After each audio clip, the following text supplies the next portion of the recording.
when we had him on tour, I said, Abraham, why don't you play? Everybody has memorized that solo. Why don't you play the same solo? He goes, why would I do that?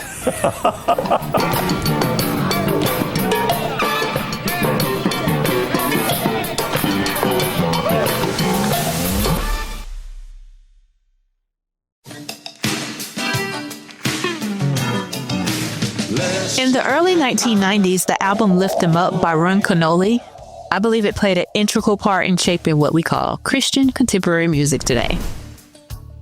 This album was on the Billboard Contemporary Christian chart for over 70 weeks. That's how good this album was. In an interview that Dr. Travis Doucette had with Tom Brooks, who is a well-decorated musician, music arranger, and producer, and is also one of the ones responsible for producing and arranging the music you hear on Lift 'Em Up. As he was talking with Dr. Travis brings an important point. Let's listen to this. You press play on that album, and there's something different. So I want our viewers to know that Lift 'Em Up was recorded in 1992. To this day, it is the fastest selling praise and worship album of all time. Really? The praise and worship album sold as fast as Lift 'Em Up with Ron Kenoly. And it's, like I'm saying, it seems to be a little bit different from past Hosanna projects. The music leaned to be more gospel, and it included a very diverse group of musicians and vocalists that seemed to set a template for the 90s worship sound. That is very true. However, personally, I haven't done much research to find out about the fastest selling praise and worship album. And I would make a personal recommendation. Go check out Dr. Travis's channel. If you're someone like me who grew up listening to integrity music, do yourself a favor, go to Dr. Travis's channel. The interviews, the extensive research, and the insightful content he delivers on this channel are amazing. It's amazing stuff. Go check it out.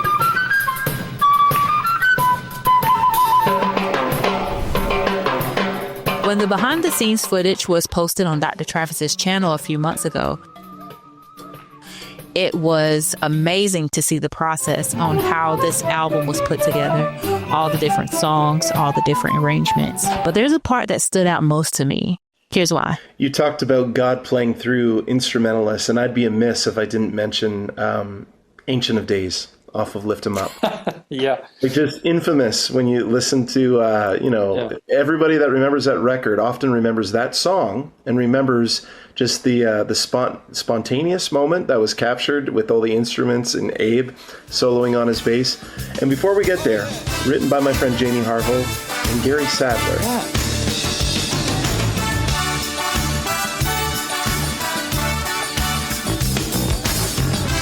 And this was the breakthrough record for Ron Kenoly. It became a best-selling album in the series, and the song that you wrote with Gary, Ancient of Days, was the breakthrough song for the record. It's the song that everybody remembers from that project. And so, and just to think of how the Lord has used that song, as you know, has gone globally and continues to be sung. So what a gift, what a treasure.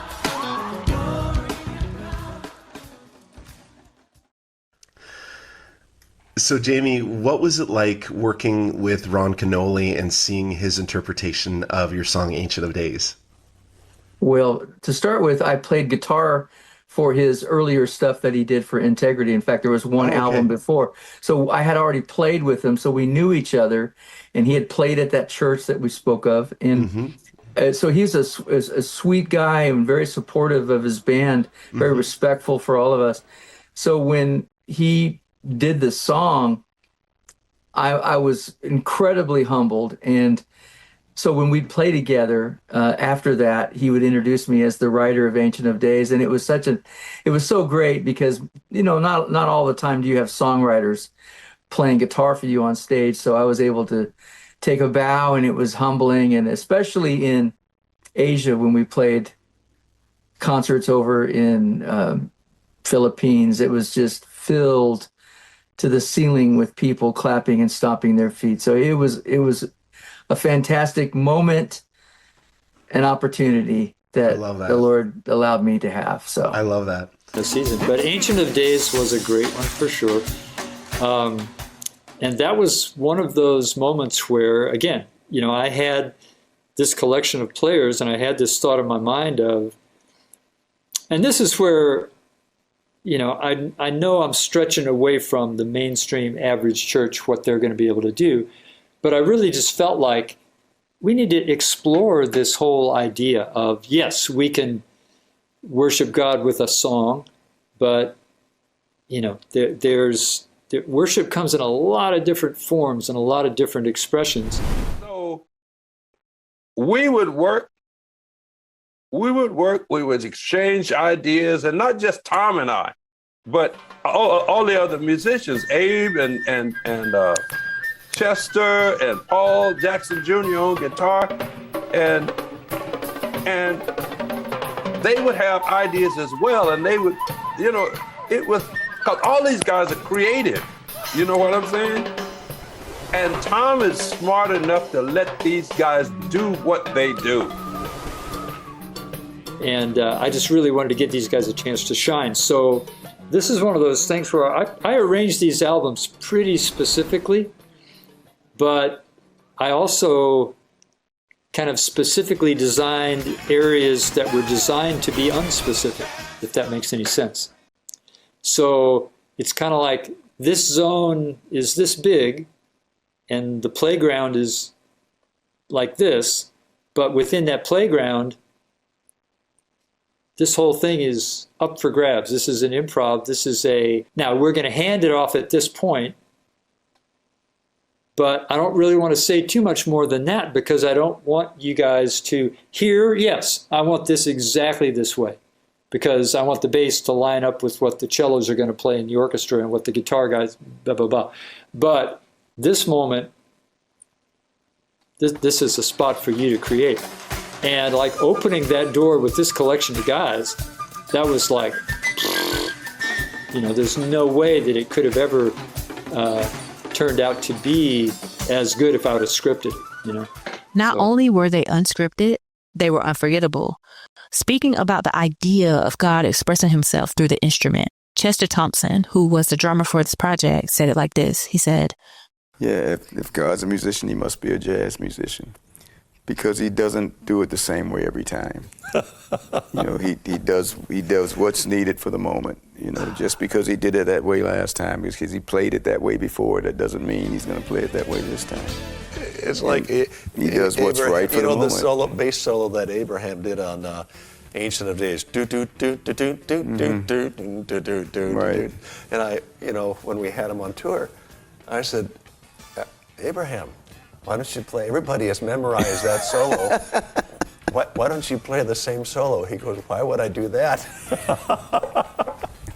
But one of the things that distinguishes me is that within the structure and within the discipline, I have a tendency to always choose spontaneity first.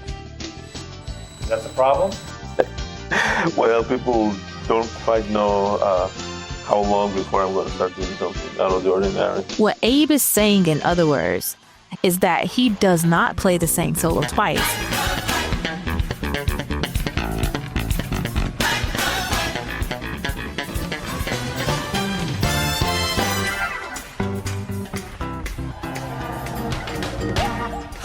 He'd rather choose something spontaneous over doing something rigid or something that just follows a certain structure.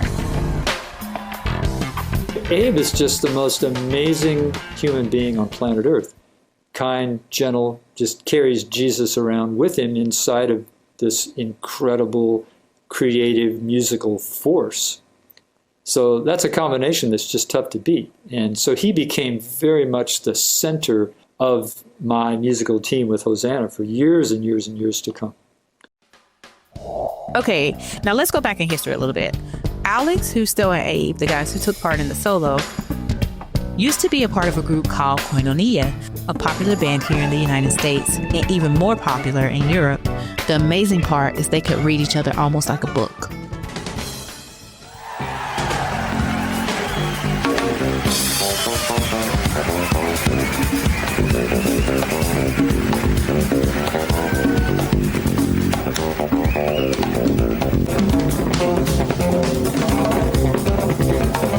The collaboration is impeccable. And this is exemplified in the National Geographic documentary by Bill Maxwell entitled In the Key of the Moment. In the documentary, Bill Maxwell explains how they were able to know what the other musician is going to do without even missing a beat. I think this paints a really great picture. It's like a football team or a basketball team that knows each other so well. You can do spontaneous things and it's like it's worked out. It's not really worked out. We're a band. I know what Abraham's going to do, I think, before he does, and I'm sure they know what I'm going to do because I don't do that much. Bill's just being modest there. Bill is a producer, a well-decorated drummer, and a composer. He's practically done it all. And I'm sure at some point in your life you've heard a Bill Maxwell album that he has produced or some kind of work that he's done. It's also important to note, though, that Bill Maxwell was part of Koinonia. That's a story for another day or another time. Now, going back to the song Ancient of Days, you can see the collaboration and communication between Alex and Justo, with Abe coming in such a mighty way. But there's something I noticed. I haven't heard anybody speak about this. And before I say what I'm going to say, I'm not trying to discredit what Justo and Alex did. Please don't get me wrong. If you're a lover of the bass, if you're a bass player or any other musician, it may apply to you, but it's very important. You don't want to miss this. The solos were unscripted, yes, but you'll notice that Abraham stayed true to the melody, the rhythm, and the harmony of the song. When he was in rehearsal, he based his solo on this part of the song. Blessing and honor, glory and power, be unto the Ancient of Days. Here we go. Blessing and honor, glory and power, be unto from every nation, all of creation.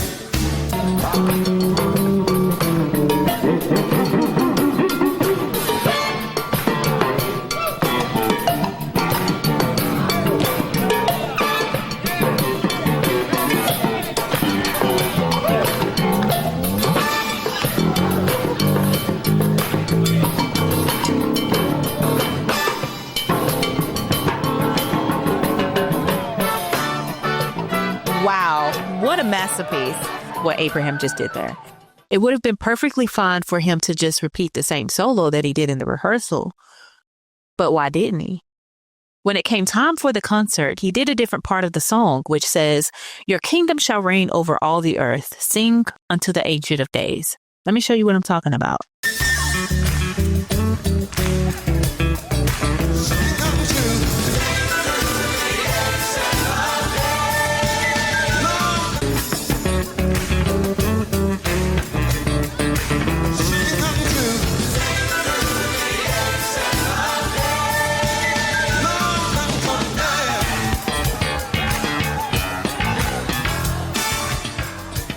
If it wasn't on camera, honestly, who would believe that? Who would believe it? That's the genius that's in Abraham. Okay, so now it gets even more interesting. The part that Abraham does goes hand in hand with the horn section. Listen to this. Here we go.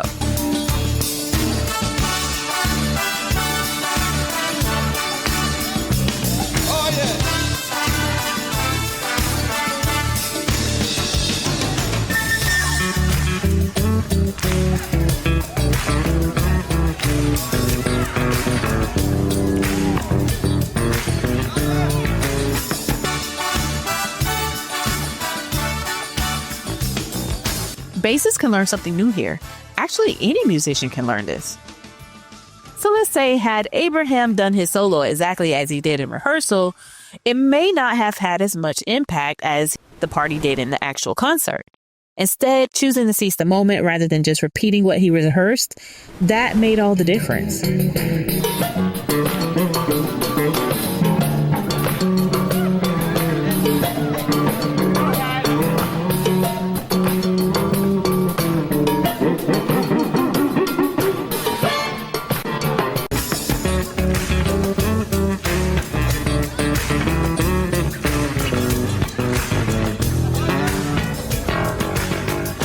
And one thing that's true, too, is this.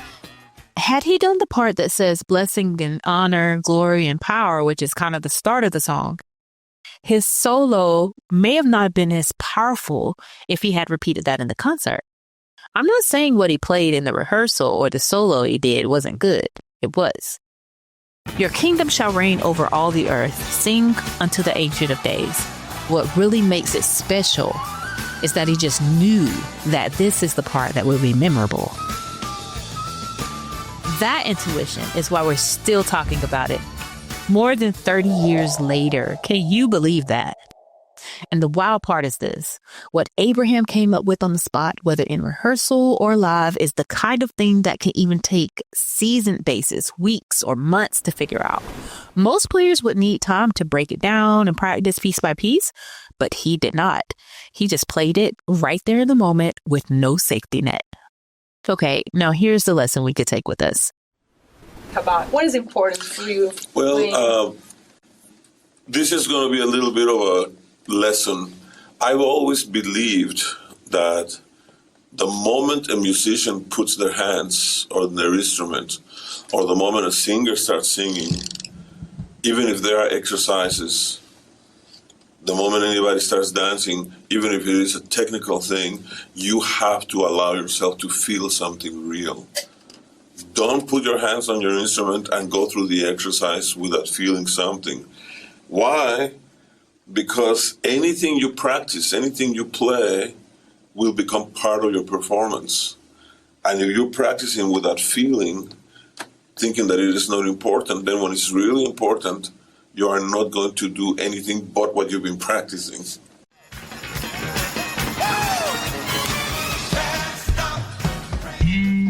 If you've enjoyed this video, I'm sure you'll love this one.